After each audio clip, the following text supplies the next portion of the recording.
부터 32절까지 말씀입니다. 누가복음 5장 12절에서 32절까지 말씀인데 우리가 봉독은 12절부터 16절까지만 하도록 하겠습니다. 함께 했습니다. 예수께서 한 동네에 계실 때에 온몸에 나병 들린 사람이 있어 예수를 보고 엎드려 구하여 이르되 주여 원하시면 나를 깨끗하게 하실 수 있나이다 하니 예수께서 손을 내밀어 되게 되시며 이르시되 내가 원하노니 깨끗함을 받으라 하시되 나병이 곧 떠나니라. 예수께서 그를 경고하시되 아무에게도 이르지 말고 가서 제사장에게 내 몸을 보이고 또 내가 깨끗하게 됨으로 인하여 모세가 명한 대로 예물을 드려 그들에게 입증하라 하셨더니 예수의 소문이 더욱 퍼짐에 수많은 무리가 말씀도 듣고 자기 병도 고침을 받고자 하며 모여 오되 예수는 물러가사 한적한 곳에서 기도하시니라. 아멘.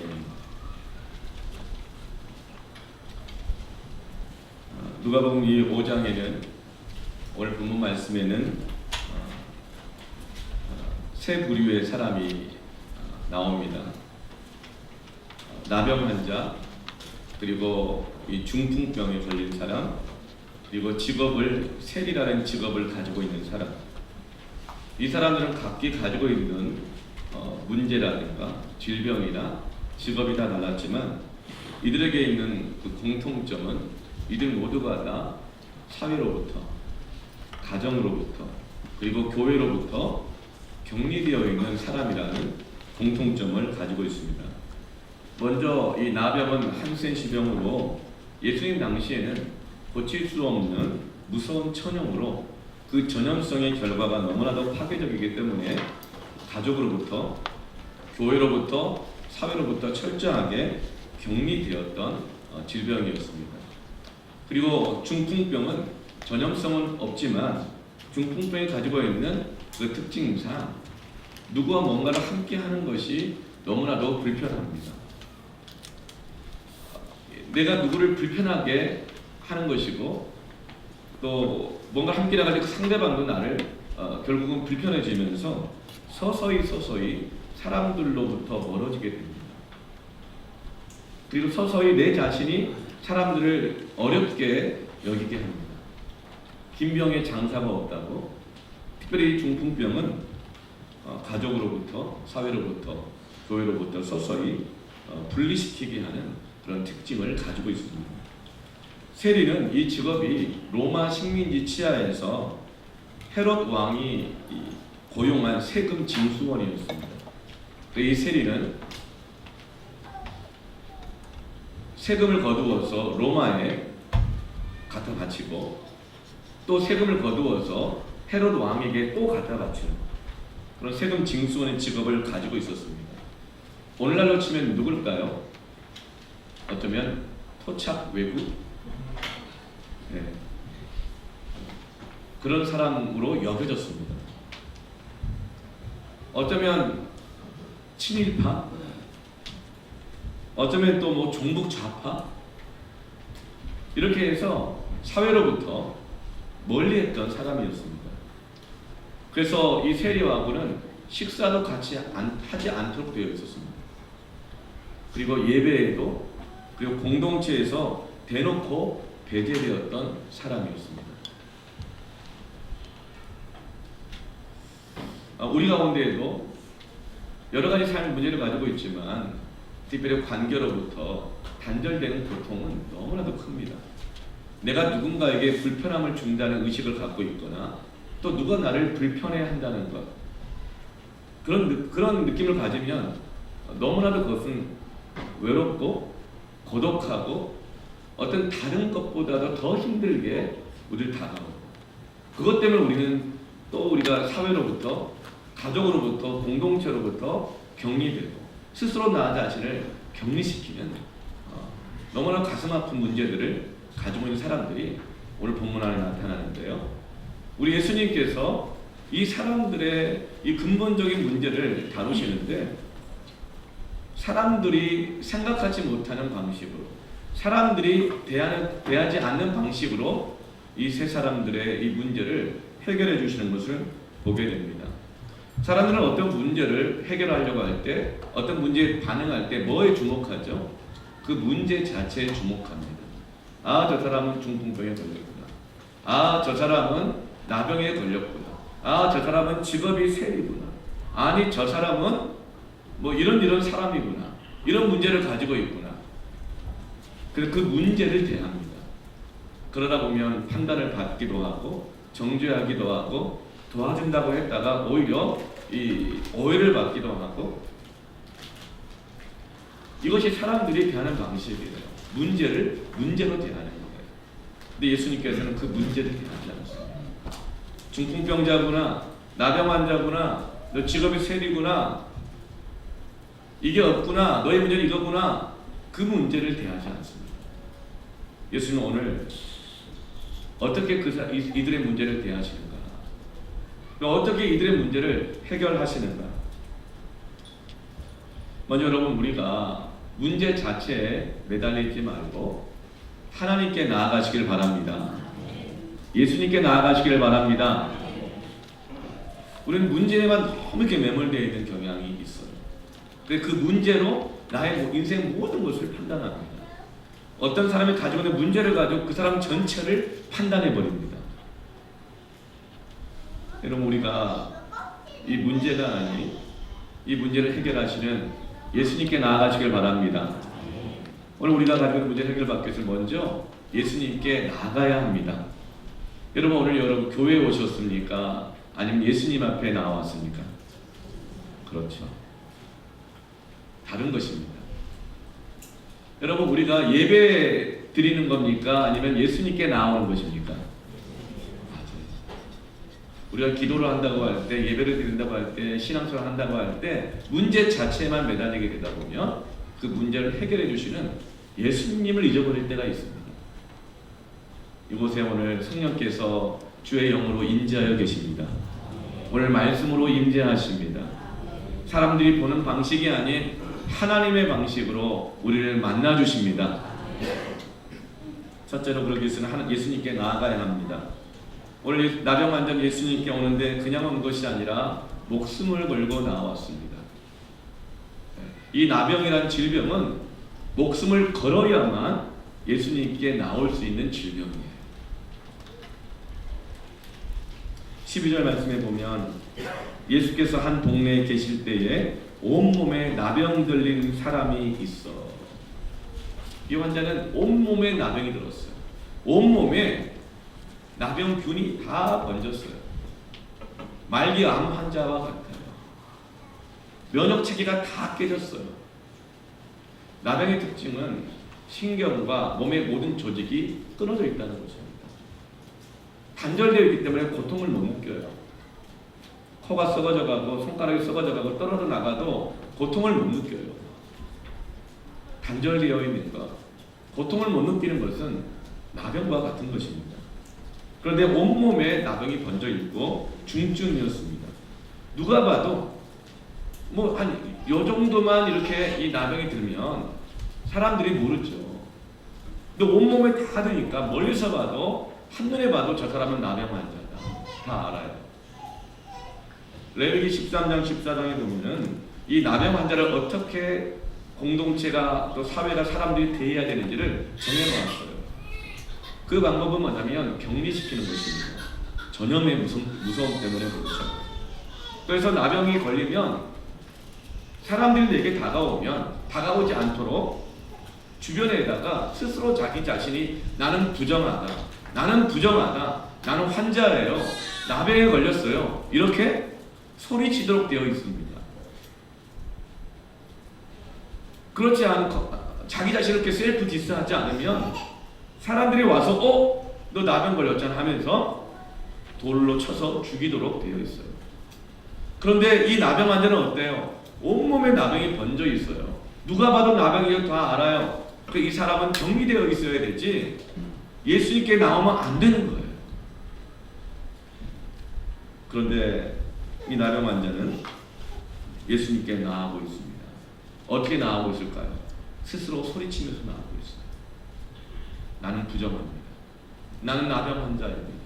나는 나병 환자입니다. 그러니 다른 사람들에게 가까이 하지 마시오. 그러나 나는 예수님을 만나야겠습니다. 예수님은 가까이 하겠습니다. 그렇게 사람들의 질타와 판단과 병든 주제에 나왔어. 나병 걸린 주제에 나왔어. 누구한테 무슨 악영향을 끼치려고 또 나왔어. 그 판단과 돌팔매를 각오하고 예수님께 나온 것입니다. 만약에 나병 환자가 자기 몸에 걸린 나병의 이 문제에 집중되어 있었다면, 붙들고 있었다면 예수님께 나오지 못해요. 그러나 이 나병 환자는 예수님을 바라보고 예수님께만 나온 것입니다. 그런데 이 나병 환자가 이렇게 목숨 걸고 예수님께 나와왔는데 예수님에게 요청한 게 뭐예요? 12절 하반절을 보면 예수를 보고 엎드려 구하여 이르되 주여 원하시면 나를 깨끗하게 하실 수 있나이다 하니. 나병 환자가 너무 가슴 아프게 물어봐요. 주여 원하시면. 왜 그럴까요? 나병 환자는 사람들이 자기가 가까이 하는 것을 원하지 않는다는 걸 늘 알고 있어요. 늘 거절당하는 거예요. 늘 사람들이 자기를 터무시한다는 걸 느끼고 있는 거예요. 그래서 나는 예수님께도 나아갈 자격이 없지만 내가 너무나 고통스러우니까 예수님이 정말 나를 원할지 안 할지 모르지만, 싫어하실지도 모르지만 원하시면 나를 깨끗하게 하실 수 있나이다. 여러분, 이 나병 환자가 나병을 고쳐달라고 얘기하는 것이 아니라 깨끗하게 해달라고 요청하고 있습니다. 이 깨끗하게 해달라고 하는 것은 나병균을 깨끗이 씻어주십시오라는 뜻이 아니에요. 원어의 뜻이, 원어가 카다리조인데, 카다리조는 이 뜻이 죄 씻음 받기를 원합니다. 죄 씻음 받기를 원합니다. 여러분, 이 나병 환자는 지금 자신의 이 나병이 죄 때문이라고 생각하는 걸까요? 아니, 왜 이렇게 나병을 고쳐달라는 말이 아니라 죄를 씻어달라고 요청하고 있을까요? 모든 병이 죄 때문은 아니죠. 사람이 노화가 되면 몸이 약한 부분이 떨어지고 면역력이 약해지면서 질병이 생깁니다. 너무 고생을 많이 하다 보면 팔다리, 무릎, 손목 쑤시지 않은 데가 없고 골다공증도 오고 관절도 빨리빨리 상하고 아프게도 됩니다. 때로는 선천적으로 몸이 약하게 태어난 부분들이 있어서 또 그렇게 병이 걸릴 수도 있습니다. 때로는 원치 않는 사고 때문에 질병에 걸리기도 하고 몸이 아프기도 합니다. 그런데 여러분, 어떤 죄는, 어떤 질병은 죄 때문인 경우도 많이 있습니다. 우리가 가지고 있는 어떤 질병의 증상들을 보면요, 우리의 탐욕이 그것이 습관화가 되면서 그 죄의 결과가 몸에 쌓이면서 몸의 질병으로 나타나기도 합니다. 우리가 누군가를 계속 미워하게 되어지면 그 미워하는 마음이 내 영혼을 상하게 하고 내 마음을 상하게 하고 우울증도 걸리게 하고 누구를 용서하지 않는다든가 아니면 누구로부터 계속 판단과 정죄를 받는다든가, 그렇게 될 때 우리는 몸과 마음이 병에 들게 되는 그것은 바로 죄로 인한 결과가 병일 수도 많이 있습니다. 그런데 이 죄로 인한 이 질병인 것을 알지 못하는 사람들은 내 안에 내가 질병에 걸리면 이런 반응이 있습니다. 왜 나에게? 내가 남보다 뭘 잘못했다고? 그래서 내가 아픈 것이 부당하게 느껴지고 억울하게 느껴지면서 오히려 아픈 것 때문에 하나님께 더 나아가지 않습니다. 오히려 아픈 것 때문에 사람들과의 관계를 더 깨트려 버립니다. 늘 피해자로 남아 있습니다. 왜 그럴까요? 죄 때문이라는 인식이 없는 거예요.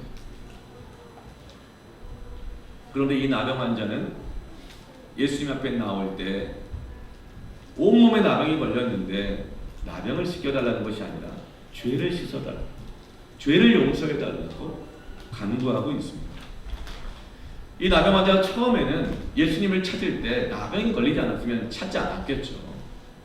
나병이 걸렸으니까 찾는 거예요. 그런데 예수님 앞에 나아가 보니 자신의 죄가 발견된 거죠. 자신의 죄가 깨달아지는 것입니다. 그래서 나병이 고쳐지는 것보다 더 긴급한 것은 내 죄가 먼저 해결받는 것이라는 것을 깨닫는 것이죠. 우리가 가정의 경제적인 문제 때문에 하나님께 나아갑니다. 자녀의 문제 때문에 하나님 앞에 나아갑니다. 관계의 깨어짐 때문에 하나님 앞에 나아갑니다. 사업 때문에 하나님 앞에 나아갑니다. 그렇게 하나님 앞에 문제를 가지고 나아가 봤더니 오히려 거기서 하나님 앞에서 나의 죄인됨을 깨닫게 되는 거예요. 그럴 때 하나님께서 우리의 죄를 용서해 주실 뿐만 아니라 그 죄로 귀인한 우리의 삶의 모든 문제들을 해결해 주시는 것입니다. 많은 사람들이 그래요. 처음에는 돈 달라고 기도하러 나아갔다가 자식 문제 해결해 달라고 나가 기도했다가 내가 하나님 앞에서 믿지 않았던 것, 불신앙했던 것, 나의 범죄를 깨닫고 회개하면서 거기에서 하나님의 치유와 회복의 역사를 경험하는 것입니다. 그러므로 여러분, 예수님께 나아가야 합니다. 문제 자체만 매달려 있지 말고, 문제만 해결하려고 하지 말고 예수님께 나아가야 합니다.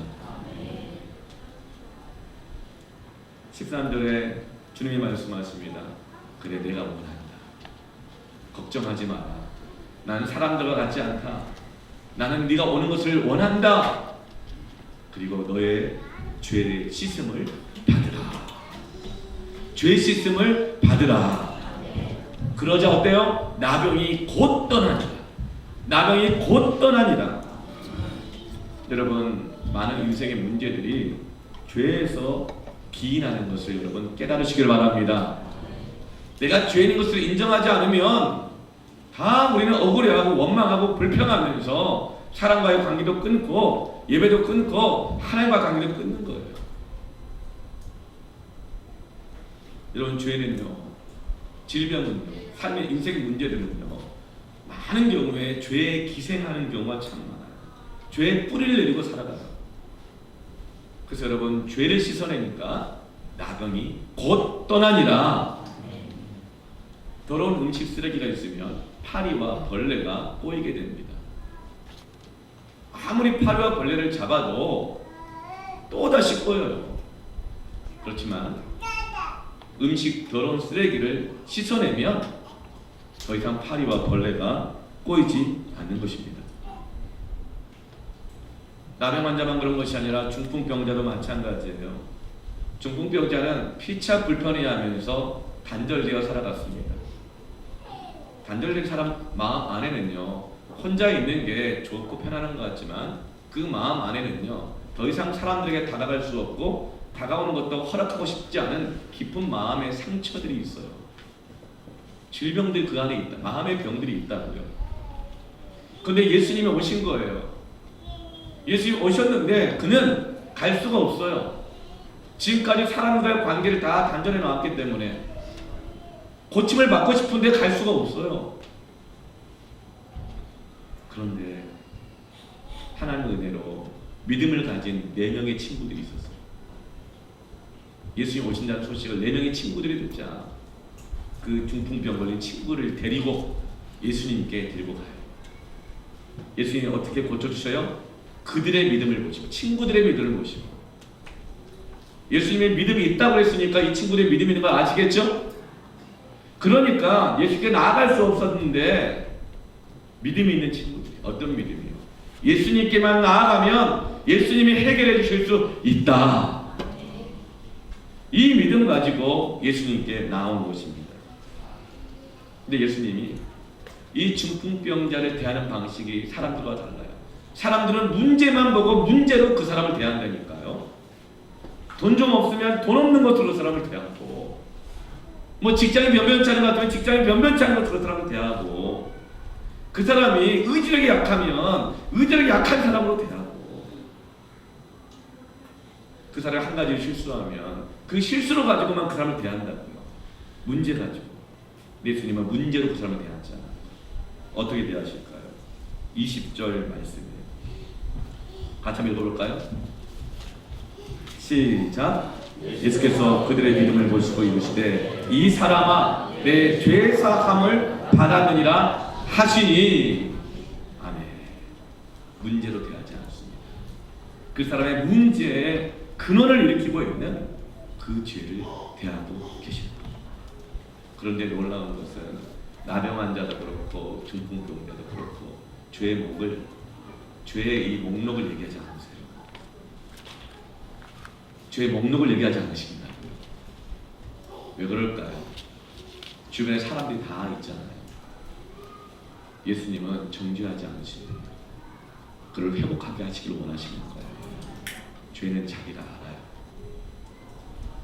예수님은 사람들과 같이 그 중풍병자를 병자로 대하지 않고 사람과 같이 판단하고 정죄하지 않으며 그 사람을 하나님의 사랑으로 대하시는 것입니다. 그러므로 여러분 두려움 없이 예수님께 나아가시길 바랍니다. 그러자 사람들이 의아해해요.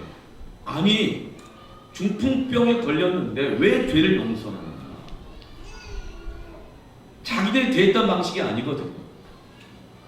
아니 자기가 뭔데 죄를 용서하나? 무슨 권위로 누구 관대 죄를 용서하냐고 의아해하고 이해할 수 없어하고 따집니다.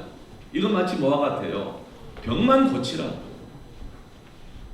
돈만 주라고, 그 문제만 해결하라고. 뭔데 네가 죄를 용서해? 하나님이야. 우리는 신앙생활 할 때도요, 문제로만 매달릴 때가 있어요. 고쳐만 달라고요, 돈만 달라고요, 자식만 잘되게 해달라고요. 그러나 나를 죄인으로 대하지 마세요. 여러분, 그러나 우리 예수님께서는 사람들과 같이 우리를 대하지 않으십니다. 우리를 근원적으로 우리를 자유하게 하시고 치료하기를 원하십니다. 중풍병이 떠나고 죄상을 받자 중풍병이 떠나요. 그러면서 몸이 회복되자 어떻게 해요? 하나님께 영광을 돌리며 25절 말씀 보면 따라합시다. 자기 집으로 돌아가니. 자기 집으로 돌아가요. 집으로. 완전한 회복을 주시는 겁니다. 레이라고 하는 사람이 있어요. 이 사람은 직업이 세리입니다. 이 사람의 본명은 마태입니다. 마태복음을 기록한 마태예요. 그러니까 마태의 저자가 누구죠? 토착 외구, 종북 좌파, 친일파로 여겨졌던 세리였습니다. 참 놀랍죠? 세리는요, 지금 마태는 세관에 혼자 앉아 있습니다. 왜 혼자 앉아 있을까요? 사람들이 세리에게는 눈도 안 마주쳤어요. 세리하고는 밥도 먹지 않았어요. 세리는요, 죄인 중에 죄인이라고 여겨졌어요. 세리는 그 회당에도 못 들어가요. 세리는 성전에도 못 들어가요. 예배에도 못 들어갑니다. 그래서 혼자 한 거예요. 늘 혼자 한 거예요. 이게 세리는 익숙해요. 어차피 내가 오지 말라는데 가봐야 불편하게 한다. 나도 그거 싫다. 혼자 되게 좋아. 그래서 혼자 있는 거예요. 다만 돈은 좀 벌어요. 예. 뒤에 백이 든든하니까 아무도 무시는 못해요. 싫어했지 무시는 또 못해. 그래서 그냥 그게 편하게 사는 거예요. 근데 예수님이 그 세리를 보고 나를 따르라고 해요. 지금까지는 다들 예수님께 나와왔는데 이번엔 예수님이 먼저 부르셔요. 왜 그럴까요? 세리는요, 아무도 먼저 불러준 리가 없어요. 세리는 늘 돈 받으러 찾아다녔어요. 그러나 환영받지 못해요. 그걸 아신 예수님이 세리는 먼저 불러주십니다. 그러자 어떻게 해요? 28절 보면 그가 모든 것을 버리고 일어나 따르니라. 조금도 주저하지 않고 즉시로 예수님을 모든 걸 버리고 따라요. 왜 그랬을까요? 세리는 지금 혼자 있는 게 편해. 나는 뭐 너희를 없어서 못 사는 줄 알아? 나는 돈이 있다고, 무시 못할 권력이 있다고 이렇게 살았지만 사실은 단절됨으로부터 오는 고독함, 외로움과 비참한 마음이 있었는 것이죠. 그런데 예배는 못 드리게 하고 아무도 다가오지 못하게 하는데 예수님이 불러주시고 너무 감사하고 반갑고 기뻐서 누가 한 사람도 밥 먹으러 가자고 한 사람은 없는데 혼자 혼밥해야 되는데 그래서 즉시 모든 것을 버리고 예수님을 따르게 됩니다. 예수님께 나아가게 되는 거예요. 그리고 너무나 기쁜 나머지 예수님을 위하여 잔치를 벌입니다. 여러분 세리 마태가 예수님을 따르는 것이 쉬웠을까요? 근데 모든 것을 버리고 예수님을 따랐다가 제자가 된 거예요. 예수님이 12제자 중에서 아마도 예수님을 따르기가 가장 어려웠던 사람 중에 한 명이 세리 마태였을 거예요. 어부들은요, 배를 버리고 어부란 직업을 버리고 예수님을 따르다가도요, 다시 돌아가고 싶으면 어부의 직업으로 갈 수 있어요. 안드레 같은 경우는 직업 없이 세례 요한을 따라다니는 사람이었잖아요. 원래 직업이 없었어요. 그런데 세리는요, 로마 식민지 치하에서 정부 세금 징수 공무원이에요. 그 직업을 버리고 다시 복직이 안 됩니다. 복직이 안 되는데 모든 걸 버리고 예수님을 따랐다고 하는 것은 이 세리 마음 안에 있었던 그 외로움과 고독의 질병이 단절됨으로부터 오는 그 고통이 얼마나 깊었는가를 알 수 있고 예수님의 그 부르심이 얼마나 기쁘고 감사했는지를 알 수가 있는 것이죠. 사람은 더 좋은 것이 아니면 지금 갖고 있는 좋은 것을 결코 버리지 못합니다. 절대 안 바꿔요. 지금 세리는 자기가 가지고 있는 직업보다도 사람들이 싫어해도 무시당하지 않는 이 직업, 이것을 버려서 주님과 함께하고 주님이 나를 이끌어 주시고 내가 이제 더 이상 어디를 속하지 못한 채 살아가는 인생이 아니라 주님의 제자 공동체, 주님 안에 속한 대로 살아간다는 삶이 너무나도 기쁘고 감사했기 때문에 모든 걸 버리고 주님을 따르게 되는 것이고 그리고 잔치를 벌인 줄로 믿습니다. 기쁨입니다. 여러분 잔치를 열었어요. 이게 쉬울까요? 지금까지 누구 한 명도 나랑 같이 밥 먹는 사람이 없는데 잔치를 열면 초대해야 되잖아요. 초대하면 사람들이 왔을까요? 그런데 세리는 예수님께 나아갔더니 예수님과 함께하는 삶이 얼마나 좋은지 거절을 당할 것을 알면서 불구하고 사람들에게 초대하고 있는 거예요. 그리고 이것이 바로 전도입니다.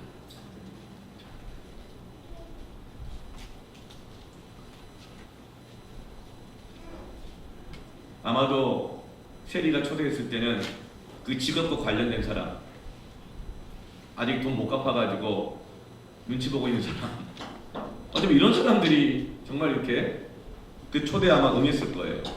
그리고 예수님과 제자들이. 그런데 그 모습을 본 잔치집 바깥에 있는 서기관과 바리새인들이 제자들을 비방해요. 잔치를 연 세리를 비방하는 게 아니고, 왜냐하면 저 세리는 비방 하나 안 하나 모든 사람이 비방하고 있기 때문에 더 비방 안 해도 저 사람은 죄입니다. 그럼 누구를 비방해요? 예수님의 제자들을 비방해요. 이것이 마귀가 종종 하는 이간질의 방법입니다. 너 왜 그 사람하고 밥 먹어? 너 왜 그 사람하고 같이 놀아? 너 왜 그 사람하고 같이 있어? 비방하는 거예요. 그러면 또다시 단절시키려고 하는 거예요. 깨트리려고 하는 거예요. 저 사람은 토착 외구인데, 저 사람은 종북 좌파인데, 저 사람은 불성실한 사람인데, 저 사람은 돈밖에 모르는 사람인데, 저 사람은 사기쳐서 세금 더 뜯어먹어가지고 먹고 사는 사람인데 왜 같이 밥 먹어? 왜 같이 해? 비방하는 거예요. 그때 예수님이 그 비방 앞에 뭐라고 대답하시죠? 31절, 32절 같이 읽어보겠습니다. 시작. 예수께서 대답하여 이르시되 건강한 자에게는 의사가 쓸데없고 병든 자에게라 하여 쓸데있나니 내가 의인을 부르러 온 것이 아니요 죄인을 불러 회개시켜 왔노라. 바리새인과 서기관들은 문제를 문제로 대해요. 사람을 문제로 대한다고요. 너 직업이 그거잖아. 너 지금 이렇게 살아왔잖아. 너 세리잖아. 너 세리와 함께하는 사람이잖아. 근데 예수님은 사람의 방식으로 대하지 않으십니다. 나도 이 세리가 죄인인 것을 안다. 이 사람이 마음으로, 육으로, 영으로 병든 것을 안다. 그러나 이 사람은 내 앞에 나와서 자기가 병든 자인 걸 아니까, 죄인인 걸 아니까, 병든 자라야 의사를 찾는 것처럼 그 나를 찾아온 것이 아니냐, 나의 부름을 받아들인 것이 아니냐. 그런 너희들은 병든 줄 모르기 때문에 나를 찾지 않는 것이고 의사를 찾지 않는 것이고, 너희는 죄인인 것을 모르니까 의인이라고 생각하고 있으니까 나를 찾지 않는 것이고, 함께 찾는 자들을 네가 의인이라고 생각하니까 비방하고 있는 거야. 예수님은 이 세리를 문제로 대하지 않고 하나님의 사랑으로 대하십니다. 그들을 그렇게 갈라놓고 있고 외롭게 만들고 있고 병들게 만들고 있는 그 죄의 문제를 해결하러 우리를 부르시는 것입니다. 그러면서도 단 한마디도 이 세리마한테 죄의 목을 얘기 안 하잖아요. 얘기 안 하잖아요. 여러분, 하나님은 우리를 사람이 대하는 것처럼 대하지 않으십니다. 사람의 문제는 사람의 손때 튼다고 해결되는 것이 아닙니다. 하나님께 들고 나와야 합니다. 주님, 나는 죄인입니다. 나는 병이 들었습니다. 내 몸을 못 고칩니다. 하나님께 나아가야 합니다. 우리에게도 나를 나병처럼 마비시키고 중풍병자처럼 비틀거리게 하고 사람들로부터 소외시키는, 또는 스스로를 격리시키는 이런 문제들을 가지고 있습니다. 여러분, 두려워하지 마십시오. 우리 주님은 그 문제로 대하지 않으십니다. 그 문제는 하나의 문제일 뿐입니다. 그 뒤에는 우리를 사랑하시는 하나님의 사랑이, 어떤 죄라도 정죄하지 않고 용서하시고 해결하시는 하나님의 사랑이 우리 뒤에 있는 것입니다. 사람들이 뭐라고 말한다고 해서 스스로를 격리시키지 마세요. 사람들이 문제가 어떻다고 해서 그 사람을 여러분 배제하지 마세요. 누가 믿거들랑, 누가 용납이 안 되거들랑, 내 자신이 용납이 안 되거들랑, 그 문제를 가지고 그저 예수님 앞에 나오시기를 바랍니다. 예배 가운데 나와야 합니다. 문제가 있을수록 예배 가운데 나와야 합니다. 기도 가운데 나와야 합니다. 여러분, 자식들, 인생의 문제들, 우리 가정의 문제들, 정말 내 뜻대로 안 되잖아요. 안 되잖아요. 여러분, 그 문제를 해결하려고 매달리지 말고 그냥 예수님께 나오십시오. 예수님께 맡기십시오. 그때 우리 문제의 권들이 발견되고 우리 주님은 근본부터 치유하실 것입니다. 왜 사람들이 안 나가고 예수님께 안 나갈까? 들고 나갈 문제가 없다고 생각하거나, 아니야 문제를 잘 몰라서 그래요. 여러분, 이 미지근한 교회의 대명사, 요한계시록에 나오는 초대교회 7개 중에서 미지근한 교회, 차지도 않고 덥지도 않은 교회, 어떤 교회죠? 라오디게아 교회예요. 이름도 벌써 느끼하죠? 미지근한 교회죠? 한 개 그냥 라오디게아 이렇게 혀 꼬이고, 그죠? 미지근한 교회. 네. 이 라오디게아 교회 특징이 뭐예요? 왜 미지근해졌을까요?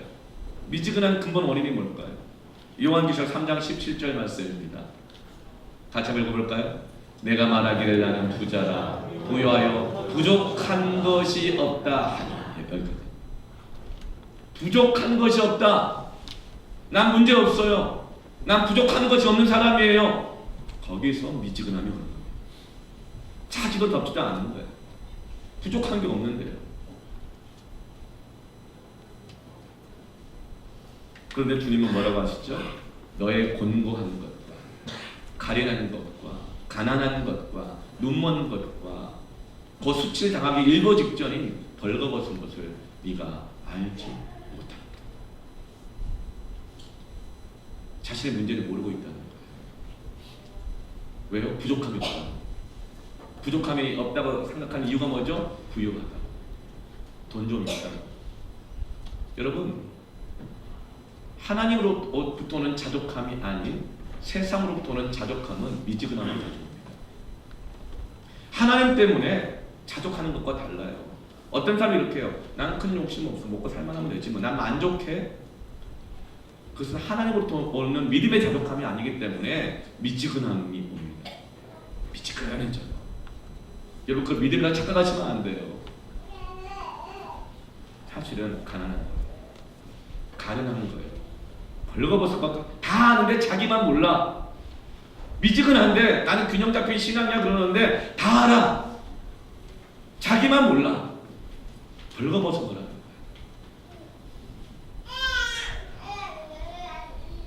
여러분 이 라오디게아 교회에게 뭐라고 말씀하실까요? 요한계시록 3장 19절 말씀에 그러므로 내가 열심을 내라 회개하라. 내가 사랑하는 그 교회에게 얘기하는 거예요. 책망하여 징계하니 그러므로 내가 열심을 내라 회개하라. 예수님은 라오디게아의 성도들에게 말하는 거예요. 부자가 중요한 게 아니다. 가난한 게 문제 아니다. 옷 좀 잘 입었다고 중요한 거 아니다. 열심을 내라 회개하라. 그러면 여러분 열심히 있는 사람들은 괜찮은가? 열심히 있는 교회 대명사가 어떤 교회? 7교회 중에 에베소 교회입니다. 요한계시록 2장 2절부터 3절 보면 에베소 교회의 특징이 나와요. 열심히 나와요.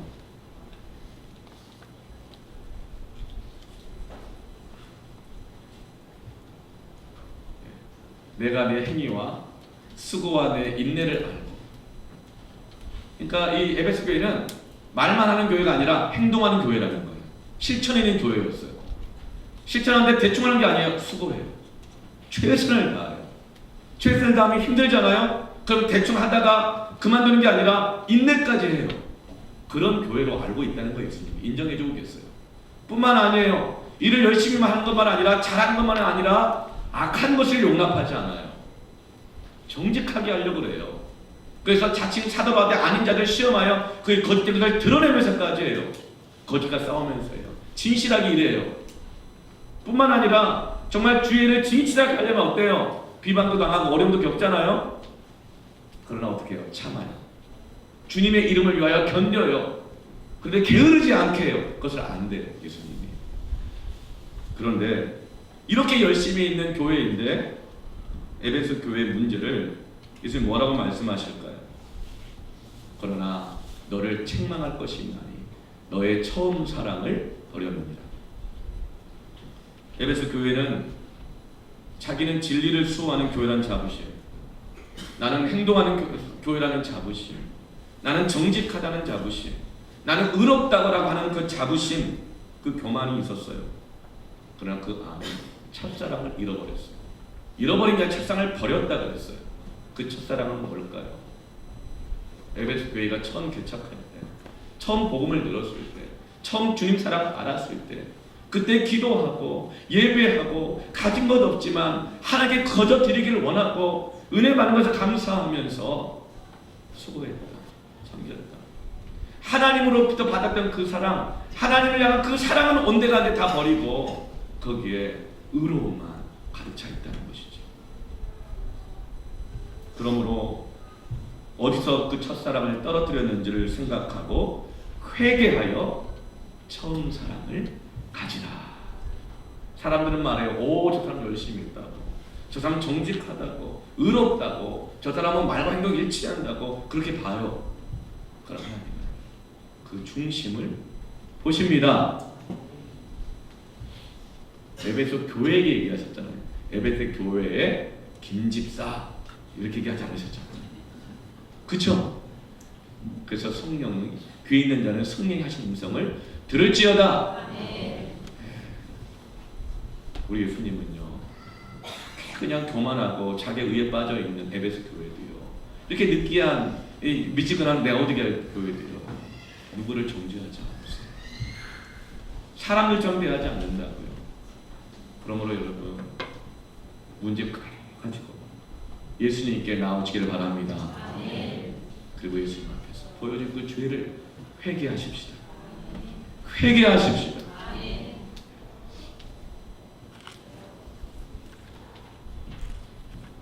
두 번째로는 우리의 죄 문제 해결받고 회복하기 위해서는 두 번째로는 따라합시다. 공동체로 들어가라. 공동체 안에 들어가게 하십니다. 공동체가 없으면 만들어서 들어가게 하십니다. 공동체를 만들어 주십니다. 나병 환자, 중풍병자, 세리 모든 사람에게 공동체로 들어가게 하시는데요. 14절 보면 나병 환자에게 예수님이 뭐라고 말씀하세요? 사람들에게 먼저 가지 마라. 사람들은요, 고침받으면요, 사람들에게 먼저 다니다 보면 어떻게 돼요? 병이 다시 재발하는 경우가 엄청 많아요.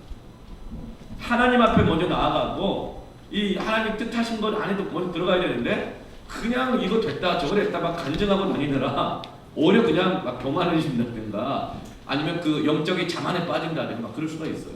그래서 사람에게 먼저 가지 말고 누구에게 먼저 가라 그러죠? 제사장에게 찾아가라 그래요. 제사장에게 찾아가 너의 몸을 보여라 그래요. 율법에 이 나병 환자가 다시 공동체로 돌아가도록 하기 위해서 어떻게 하게 하느냐면 먼저 제사장에게 몸을 보이면 제사장이 피 뿌리는 예배를 한번 드리고 제사장의 정결함을 선언해줘요. 선언해주고 난 다음에 일주일 동안의 유예 기간을 가져요. 정말 구조적이다. 그리고 나서 최종적으로 일주일 동안 재발이 안 되면 8일째 가족의 품으로 돌아갔고 직업도 갖고 사회도 들어가고 이 성전에 예배도 드릴 수가 있게 되었던 거예요. 지금 예수님께서는 병이 낫는 것보다 더 중요한 건 뭐죠? 공동체 안으로 들어가게 하시는 것입니다. 우리 문제 해결되면 그냥 돌아다녀요. 문제 해결되면 그냥 돌아다닌다고요. 이 시대는 정말 무슨 혼 라이프 시대예요. 요즘은 자동차도 혼 라이프가 나오더라고요. 배뉴인지 뭔지 필요한 사람이 있을 것 같아요. 그 자동차 그 보니까 선전 나올 때 보니까 옵션으로 뭘 주는지 아세요? 서비스로? 애완견 카시트를 줘요. 애완견 카시트를요. 이제는 가족을 구성하기 힘들다는 거예요. 혼자 살겠다는 거예요. 그래서 그냥 애완견과 유대관계를 살겠다는 거예요. 그래서 그냥 혼 라이프, 혼 밥, 뭐 혼 술, 그래도 혼나요. 그냥 혼 라이프 하면 자동차도 옆에 그냥 애완견 카시트 놓고 모르겠어요. 그렇게 사랑스럽긴 하죠. 혼자 살아가요. 그러면서 점점 가족으로부터 멀어져요. 점점 가족이 막 없어져가요. 가족의 대체물을 찾아요. 집에 안 들어가요. 그리고 공동체에 들어가지 않아요. 혼 라이프로 살아요. 예배도 혼, 밥도 혼, 기도도 혼. 문제가 해결됩니다. 예수님은 나병, 정말 나병의 무서움이 뭔지 아느냐? 육체 나병만이 아니라 공동체와 단절되는 것이 나병의 본질이야. 그래서 예수님은 공동체로 들어가게 하고 계시는 것입니다. 오늘날 가나안 성도 200만이라고 하잖아요. 한국 교회가 성도들이 스스로를 격리시키고 있어요. 무엇 때문에요? 라우드게이 교회처럼 난 뭐 문제 없어. 난 그냥 큰 욕심 없어. 난 무슨 기도해가지고 응답 크게 안 받아도 돼. 요 정도면 돼. 부족함이 없다는 거예요. 에베소 교회처럼 막 교회는 썩었어. 교회는 이미 안 돼. 목회자들도 뭐 그 직분자들도 실제 또 가보면 또 교회 뭐 좀 이상한 사람 많아요. 들리는 소식도 정말 목회자들도 정말 많아요. 이상한 사람. 그러니까 교회는 썩었고 막 의롭고 막 이러면서 교회를 들어가지 않아요. 여러분, 이것은 영적 나병과 같은 것입니다. 뿐만 아니라 교회도 그래요. 예배를 드리러 와요. 하나님 나에게 은혜를 주시죠. 그러나 세상을 썩었다고 말하면서 세상 가운데 들어가지 않아요. 교회 안에 막 머물러 있으려고 그러고 세상 막 단절되게 살아요. 어떤 경우는 그냥 기도만 하고 예배만 드리면서 집에 막 안 들어가요. 내가 철야 기도하고 나는데 얼마나 힘든데 아침에 차려달라 그래. 마귀 같은 이라고 이러면서 기도를 안 한다고. 남용이에요. 남용. 네. 하루 진짜 일을 열심히 하고 왔단 말이죠. 집에 들어갔어요. 근데 그냥 집에 들어가니까 요즘 그 아내가 막 은혜를 받아가지고 뭐 또 자녀들이 선교 갔다 은혜를 받아가지고 아빠 우리 예배 드리라 되지 않을까요? 뭘 그러면 집에 막 들어가기 싫어요. 네. 여러분 그리스도인들은 가정으로 들어가야 합니다. 그리스도인들은 교회로 공동체로 들어가야 합니다. 그리고 그리스도인은 세상 가운데 들어가야 합니다. 세상이 아무리 썩었다 하더라도 들어가야 합니다. 가정이 아무리 힘들어도 들어가야 합니다. 교회가 아무리 문제가 많아도 들어와야 합니다. 그게 주님이 치료하시는 목적인 거예요. 치료된 몸으로 들어가야 하는 거예요. 제사장에게 보이라 그랬잖아요. 담임 목사에게 목을 보이고 등록하시고 공동체에 들어가시길 바랍니다. 아멘. 그래, 여러분 다 모르시죠? 이제 패밀리 모임이 한 달 방학하고 이제 5주 만에 시작해요. 다시 그 공동체 안으로 들어가시길 바랍니다. 문제를 바라보면 들어가기 쉽지 않아요. 그러니까 주님이 들어오게 하십니다. 중풍병자에게도 일어나는 침상을 가지고 어디로 가라 그래요? 집으로 가라 그래요. 자기 집으로 가라. 예수님이 베드로를 찾아가셔서 그 배신한 베드로, 그 배신한 죄를 용서해 주시면서 뭐라 그래요? 요한복음 2장 21장 17절 말씀에 이렇게 말해요. 세 번째 이르시되 요한의 아들 시몬아 내가 나를 사랑하느냐 하시니 주께서 세 번째 내가 나를 사랑하느냐 하심으로 베드로가 근심하여. 왜 베드로가 근심할까요? 세 번이나 물어보십니까? 그때마다 대답했거든요. 내가 배신했는데 예수님이 오셔가지고 먼저 막 용서해 주시는 거예요. 나 너 사랑한다. 너 나 사랑하냐? 그러니까 베드로가 막 양심에 찔려가지고 예 주님 아시죠? 아시죠? 사랑합니다. 그랬더니 예수님 뭐라 그래요? 내 양을 먹으라고 그랬어요. 그 말은 뭐예요? 다시 공동체에 들어가서 너의 양을 섬기라는 거예요. 같이 먹고 밥 먹고 그게 하라는 거예요. 그러니까 베드로가 대답을 못해. 두 번째 지금 또 물어보는 거예요. 요한의 아들아 너 나 사랑하냐? 예, 주님 사랑하시는 주님 아시잖아요. 이 말은 왜 자꾸 물어봐요? 힘들게 부담되게 이거거든요. 그 예수님 뭐라고 말해요? 내 양을 치라. 돌봐라. 네가 창피해가지고 떠난 그 공동체 그거 들어가라. 같이 해라. 그러니까 또 대답을 못해. 얼마나 부담스럽겠어요. 아 예수님 아시잖아. 내가 얼마나 변덕이 죽고 뜯다고 세 번이나 부인했는데 사람 나를 뭐라 그러겠어요. 나도 계속할 자신이 없어요.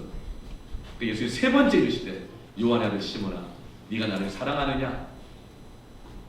그러자 마음에 근심이 되는 거예요. 왜 아니까 이제 알아요. 공동체로 들어가라고 하신 걸 알아요. 알아요. 주님 모든 것을 아시오매 내가 주님을 사랑하는 줄 주님께서 아시나이까. 예수께서 이르시되 내 양을 먹이라. 내가 널 용서했으니 용서받은 자로 공동체 안으로 들어가라. 이제 베드로는 옛날처럼 공동체 안에 들어가면 호언장담 안 할 거예요. 자기가 부인했던 자고 실패했던 자고 반복했던 자고 용서받은 자였기 때문에 이제 공동체 안에 들어가서 양을 먹이고 칠 때 어떻게 할까요? 똑바로 하란 말이야. 팍팍 치고 네. 내가 할 수 있는 내가 인간 막대기야. 이러면서 팍 때리고 하나님 너를 단련하시는 거야. 그렇게 하지 않았어요. 약 먹을 때 먹어. 아무거나 먹어. 이렇게 하지 않았어요. 이제 베드로 어떻게 할까요? 나도 옛날에 입맛 타령했다. 나도 옛날에 수시로 부인했다. 그러니까 하나님 나를 용서하셨다. 나도 너를 용납한다. 그러니까 너도 너의 죄 때문에 도망가지 마라. 우리 죄인끼리 같이 하나님께 나아가자. 함께 먹고 함께 마시고 함께 살아가자. 믿음으로 살아가자. 여러분 이것이 바로 주님이 주시기를 원하시는 회복인 것입니다. 그렇게 교회가 회복되는 거예요. 가정이 회복되는 거예요. 내가 들어가는 이 세상이 회복되는 것입니다. 세리마태는요 깊이 인물이라고 그랬잖아요. 사람들이 세리하고는 상동도 눈도 안 마주쳐요. 여러분 눈 안 마주치는 거 있잖아요. 죄예요. 눈 안 마주치는 건 죄라고요. 같은 공간 안에 있는데요. 눈 안 마주친 거 있죠? 여러분 그냥 서로 그냥 몰랐겠거니 하지 마세요. 다 착각이 다 의도적인 거예요. 같은 공간 안에 있는데 같은 공간 안에 10분 안에 있는데 눈 안 마주치는 거냐 의도적인 겁니다. 그게 먼저 상대방을 존재를 거절하는 거예요. 부정하는 거예요. 이걸 무슨 죄라고 그런 줄 아세요? 살인죄와 같아요. 미움이거든요. 난 너 없어도 돼. 넌 있으나 마나야. 난 너를 인정하지 않아. 여러분 집에 가서 오늘 그 눈 마주치지 않은 살인죄를 범하신 남편과 아내들이요 집에 가서 회개하시고 눈을 마주치시길 바랍니다. 아멘. 집으로 들어가야 돼요.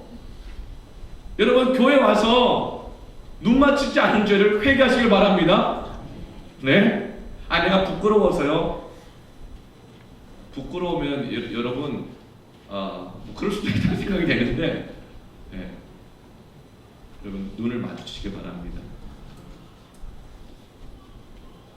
근데 예수님은 왜 이렇게 다들 눈 마주치고 싶지 않은 깊이 인물을 자신의 공동체로 불러들이셨을까요? 세리는 공동체가 돌아갈 공동체가 없는 거예요. 돌아갈 공동체가 없는 거예요. 그 예수님은 공동체를 주시는 겁니다. 그래서 불러주시는 거예요. 나병 환자한테는 집으로 돌아가라 그랬어요. 집으로 가면 함께 가족과 함께 성전으로 갈 수 있거든요. 중풍병자도 자기 집으로 가라 그랬어요. 이제는 걸어서 가족과 함께 예배를 드리러 갈 수 있거든요. 근데 세리는요 법으로 정해져 있어요. 성전에 못 들어간다. 회당에 못 들어간다. 불가촉 천민이에요. 그래서 예수님이 공동체를 만드시고 안으로 들어오라고 초청하신 것입니다. 공동체를 만들어 주시는 것입니다. 여러분 우리는 이 세상에 하나님의 공동체를 만들어서 주는 것입니다. 여러분 세리가 이 마태가 이 직업 버리는 거 정말 쉽지 않잖아요. 그러니까 얼마나 예수님이 그 공동체를 오라고 하는 것이 기뻤으면 복직도 할 수 없는데 그 직업을 버리고 갔겠어요. 세상은요 어떤 사람을 불러들여요? 같이 해요. 한마디로 말하면 똑똑하고 능력 있는 사람이에요. 고린도전서 1장 말씀처럼. 근데 우리는 세상 사람들처럼 똑똑하고 학벌 좋고 능력 많고 뭐 잘생기고 뭐 집안 배경 좋고 이런 사람 별로 없다 그랬어요. 근데 하나님은 그런 사람들을 초대하십니다. 하나님은 기피자를 초대하세요. 여러분 우리가 일본 물건 불매도 해야 돼요. 그렇지만 여러분 일본을 사랑해야 합니다. 일본에서 기도해야 합니다. 그들이 하나님께 나올 때 그들의 교만함을 알게 될 거예요. 그들의 죄를 알게 될 거예요. 한국도 옛날에는 절절 매다가 요즘은 막 싸우잖아요. 주로 하는 말이 뭔지 알아요? 예전은 우리가 아니다. 이제 더 이상 지지 않는다. 우리도 경제력이 얼마고 막 얘기하잖아요. 이게 뭐예요? 라오디게아 교회처럼 부유하다, 돈이 있다 보는 그 근자감 통해서 하나님 멀어지게 합니다. 여러분 우리가 이 역사를 말씀으로 분별하고 영적으로 이해하기를 바랍니다. 우리가 자칫하면 이런 지금 나라와 나라의 분쟁의 문제로 대할 수 있어요. 그럼 거의 하나님께서 잃어버리는 겁니다. 일본도 복음의 이 대상이요 사랑의 대상인 것입니다. 중국도 마찬가지고 우리도 마찬가지예요. 우리 대한민국이 뭐 다를 게 있어요. 다 이해관계 속에 이러는 거죠. 그러나 그 죄가 우리를 단절시키고 있다는 것을 깨달아야 돼요. 그 우리는 이럴 때일수록 더욱더 문제 자체에 매달릴 게 아니라 하나님께 나아가야 합니다. 하나님 일본을 불쌍히 여겨주십시오. 하나님 이민족을 불쌍히 여겨주십시오. 하나님 열방을 불쌍히 여겨주시고 하나님 이 땅에 평화를 지켜주시옵소서. 이 땅과 소외당하고 외롭고 벗어나 있고 격리되어 있는 수많은 병든 사람들을 주님 이때를 통해서 하나님 앞에 나아가지 않으면 해결받을 수 없다는 것을 깨닫게 하시고 인간의 죄를 깨닫게 하시고 주님 우리를 고쳐주시옵소서. 하나님께 나아가야 합니다. 똑똑한 사람의 기준이 뭐예요? IQ가 좋은 사람 있잖아요. IQ, Intelligence Quotient라고 지적 능력을 말하잖아요. 근데 옛날에 이 IQ 하나만 따졌는데 요즘은요 이 IQ를 두 개로 나눠요. EQ도 두 개 영역이 있어요. EQ가 하나 뭐냐 Educational Quotient라고 해가지고 교육 지수라고 해요. 교육 능력. 그러니까 이해하고 설득할 수 있는 어떤 능력. 이걸 EQ라고 그래요. 또 하나 EQ가 있죠. 요즘 그 어린 자녀를 둔 부모들의 관심이 참 많죠. 이모셔널 쿼션스라서 EQ를 발달시켜야 된다. 이건 뭐죠? 감성 기술, 공감 능력. 이 공감하는 것도 대단한 지능이거든요. 이 세상에 똑똑하고 능력 있는 사람은 어떤 사람이에요? IQ가 좋은 사람, 학습 능력이 좋은 사람이에요. 이해를 잘하고 설득도 잘하는 사람이에요. 공감을 잘하는 사람이에요. 이런 사람들 세상은 선호합니다. 이런 사람을 사원도 이런 사람을 뽑아요. 일꾼도. 그런데 주님은요 다 깊이 인물을 택한다니까요. 깊이 인물. 여러분 세리를 보세요. 세리가 이해가 돼요? 설득이 돼요? 공감이 돼요? 여러분 지금도 아사히 맥주 마시는 사람 보면 이해가 돼요? 설득돼요? 아, 그 사람과 공감이 돼요? 안 되거든요. 이런 깊이 인물을 예수님 왜 택하실까요? 제자를. 왜냐하면 이해와 설득 능력과 이 공감만을 따지는 사람은요 믿음으로 순종할 수가 없기 때문입니다. 지금 공동체에 들어가게 하시면서 어떻게 해요? 많은 사람들이 공동체에 들어갈 때 왜 들어가기가 어려운 줄 아세요? 왜 하나님께 나가는 게 어려운 줄 아세요? 이해돼야 나가겠다. 이해가 돼야 관계를 회복하겠다. 내가 설득이 좀 돼야 날 설득시켜봐요. 그래야 그 공동체에 들어가겠다. 그러기에는 집에 안 들어가겠다. 좀 공감이 돼야 내가 좀 교회도 다니고 공감이 돼야 집에도 들어가고 싶지. 이해가 안 되고 설득이 안 되고 공감이 안 되는데 그때까지 못 들어가겠다. 근데 하나님은요 지금 세례 요한이 어떻게 지금 그 공동체 안에 들어가게 됩니까? 그는 믿음으로 들어가는 겁니다. 순종함으로 들어가는 것입니다. 세리가 자기의 복직할 수 없는 직업까지 버리고 갔다는 것은 예수님을 믿고 순종하여 그 말씀에 순종하여 들어간 것입니다. 여러분 이해될 때까지 기다리면 절대로 못 들어갑니다. 믿음장이라고 하는 11장 보면 이해가 되거나 설득이 되거나 공감되는 사람이나 사건이 있으면 하나라도 얘기해 보세요. 믿음장 11장 보면 다 이해가 안 돼요. 설득도 안 돼요. 공감도 안 되는 일이에요. 시작에는 아브라함부터 보세요. 여러분 아브라함이 75세 하란이라는 먼 곳까지 와가지고 자리 잡고 잘 살고 나이가 들어 75세가 돼서 이제 연금 받아먹고 퇴직금 가지고 좀 그냥 많이 벌진 못해도 좀 자족하고 살겠다 하고 있는 그때에 하나님이 오셔가지고 뭐래요? 내가 지시할 땅으로 떠나라 그러잖아요. 떠나라. 여러분 이해가 돼요? 설득이 됩니까? 공감이 돼요? 근데 아브라함은 하나님이 말씀하시니까 믿음으로 순종하여 떠난 것입니다. 만약에 이해될 때까지 공감될 때까지 기다리면 늙어 죽을 때까지 절대로 하나님의 말씀 앞에 순종 못하고 떠나지 못해요. 노아를 보세요. 하나님이 죄악에 다녀온 세상을 멸망시키시기 심판하시기 위해서 어떻게 해요? 홍수 심판을 줄 테니까 노아야 내가 다시금 시작할 수 있도록 내가 이 종자는 내가 유지해야 되니까 이 믿음으로 순종하는 사람들 살리려고 하니까 방주를 지어라. 근데 방주를 어디다 지으라 그래요? 방주 지면 강가나 바닷가 이런 데 지어야 되잖아요. 산 꼭대기에다 지으라 그래요. 이해가 돼요? 공감이 돼요? 그 방주를 지으려면 사람들 설득시켜서 방주 지어야 되는데 사람들에게 설득이 될까요?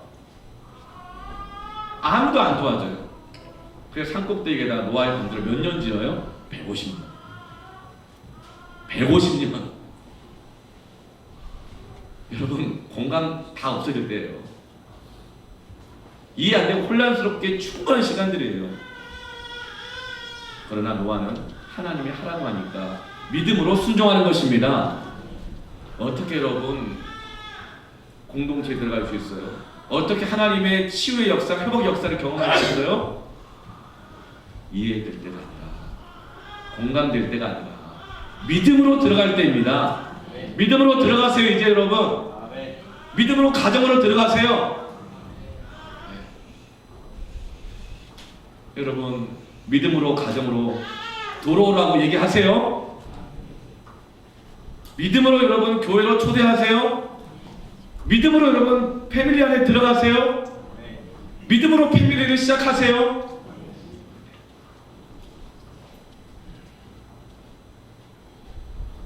세리마태가 잔치집을 벌리면서 하나님을 예수님을 찬양하고 기뻐합니다. 이게 진짜 믿음인 거예요. 지금 없어졌는데 돌아갈 길이 없는데 기뻐하잖아요. 믿음인 거예요.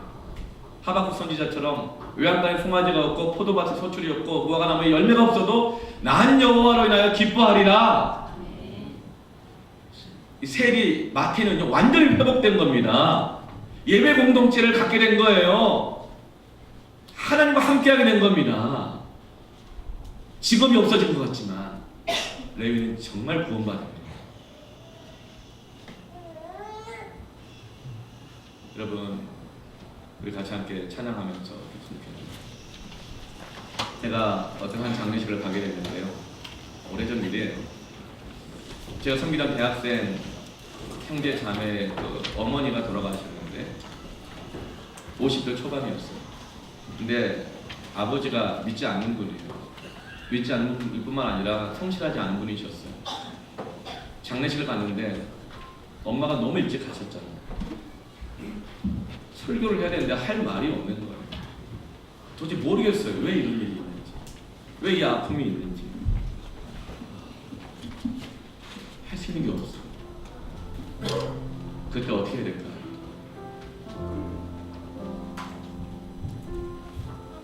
예수님께 나아가야 하는 것입니다. 그리고 거기서 찬송하는 거예요. 내가 계속 찬송했어. 계속 찬송했어. 그 예수님께 나아갔을 때 하나님께서 그 자녀들 마음속에 있는 아버지에 대한 불신, 원망, 엄마를 일찍 데리고 가신 하나님에 대한 정말 원망들, 그 마음들을 하나님이 풀어주셨습니다. 믿음을 주셨습니다. 소망을 주셨습니다. 이 시간 여러분 우리가 아무것도 할 수 있는 것이 없다고 느낄 때 문제에 매달리지 말고 하나님 나아가십시다. 함께 우리 이 찬양으로, 근데 이 찬양을 했거든요. 이 찬양을 같이 함께 할까요? 나의 영원하신 기억. 나의 영원